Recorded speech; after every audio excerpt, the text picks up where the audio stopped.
Story written by Debjit Kansabanik. Cinematography Tripod.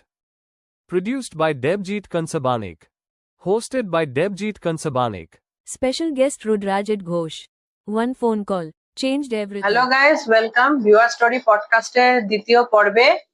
তো আমরা যেমন প্রথম এপিসোডটা নিয়ে এসেছিলাম, তো আমরা মোটামুটি একটা ভালো রেসপন্স পেয়েছি। তো আজকে আমাদের দ্বিতীয় এপিসোড। তো আজকে আছি আমি দেবজিৎ, আর আমার সাথে আছে রুদ্রজিৎ। তো আজকে আমাদের যে গল্পটা, সেই গল্পের নাম হলো একটা ফোন কল আর সবকিছু বদলে গেল। মনে হচ্ছে কেমনই একটা গল্প, তোমরাও ভাবছো কেমন একটা গল্প। তো তোর কি মনে হচ্ছে গল্পটা কেমন হতে পারে আজকে? ইন্টারেস্টিং, আর লাইক সাসপেন্স রাখাই ভালো, লাস্টে হয়ে যাবে কেমন। সন্ধ্যা 7টা টিউশন থেকে ফিরছিলাম, হঠাৎ ফোন বেজে উঠলো।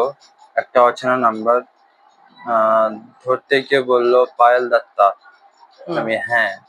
আমি হ্যাঁ বলতে একটা গম্ভীর গলা জানালো, আপনার দাদা একটা রোড অ্যাক্সিডেন্টে আঘাত পেয়েছেন, উনি হাসপাতালে আছেন। আমার পা কাঁপছিল, কান্না চেপে রাখতে পারছিলাম না, মানে পায়েল ডাক্তার আর কি। কিন্তু আসল ধাক্কাটা তখনই, যখন আমরা হাসপাতালে গিয়ে বুঝলাম এটা একটা ভুল খবর। শুনেছেন তার নাম পায়েল দত্তের দাদা না, কিন্তু দেখে অনেকটাই মিল। অথচ সেই সময়টার আমি বুঝতেই পারিনি কি করব, কাকে ডাকবো। তাই এই ভুল ফোন কল আমার একবার জীবনটাই থামিয়ে দিয়েছিল ওই 1 ঘন্টার জন্য।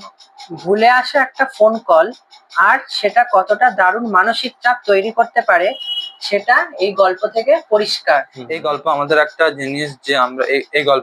জিনিস শেখাচ্ছে যে আমরা কন্ট্রোল করতে পারি না সবকিছু, কিন্তু যেভাবে রিয়াক্ট করব তার উপরই সব ঠিক বা অ্যাডজাস্ট করে মানে আর কি মেকআপ করতে পারি। তো তোমার এই গল্পটা শুনে মানে আমরা সবাইকে একটা বড় রিয়েলিটি চেক দিল। এই সময় আমাদের মানে হঠকারিতা করা উচিত না, মাথা ঠান্ডা রেখে কাজ করা উচিত। তো এইরকম যাতে কোনো ভুল ঘটনা না ঘটে সেটা আমাদের দেখা উচিত। তো তোর সাথে কি এরকম কোনো ভুল ঘটনা কখনো ঘটেছে? আমার সাথে তো ভুল ঘটনা অনেকে ঘটেছে, অনেকটা এইরকম টাইপের আর কি ঘটেনি, তাই তো? না এরকম। হ্যাঁ, তো তোমরা অবশ্যই কমেন্ট বক্সে জানাও তোমাদের সাথে যদি এরকম ভুল ঘটনা ঘটে গিয়ে থাকে। আর যদি তোমরা চাও যে তোমাদের গল্প নিয়েও আমরা পডকাস্ট করি, তো অবশ্যই তোমরা মেল করে দাও বা কমেন্ট সেকশনে তোমাদের নাম, অ্যাড্রেস সব জানিয়ে দাও। আমরা তোমাদের সাথে অবশ্যই কন্ট্যাক্ট করে নেব। আর আমাদের যে আজকের শিক্ষা, সেটা হলো সব ইনফরমেশন প্রথমেই রিঅ্যাক্ট না করে ভেরিফাই করা উচিত। ইমার্জেন্সি কন্ট্যাক্ট নাম্বার নিজের ফোনে আগেই সেভ করে রাখো। আর প্যানিক করলে একটা সমস্যা তো অবশ্যই বাড়ে, তাই শান্তি থেকে মাথা ঠান্ডা রেখে কাজ করো। তো যিনি আমাদের প্রথম পর্ব দেখে 4 প্যারাগ্রাফের লং পাঠিয়েছেন, তো সে দুর্গাপুর থেকে, তো তাকে অবশ্যই থ্যাংক ইউ। আর আজকের গল্পটা তো আমাদের মন ছুঁয়ে গেল।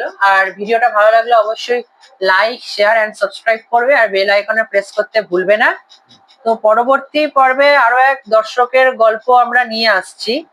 তো সেই গল্পটা হচ্ছে টিউশন মাস্টারকে দেওয়া সেই গোপন চিঠি।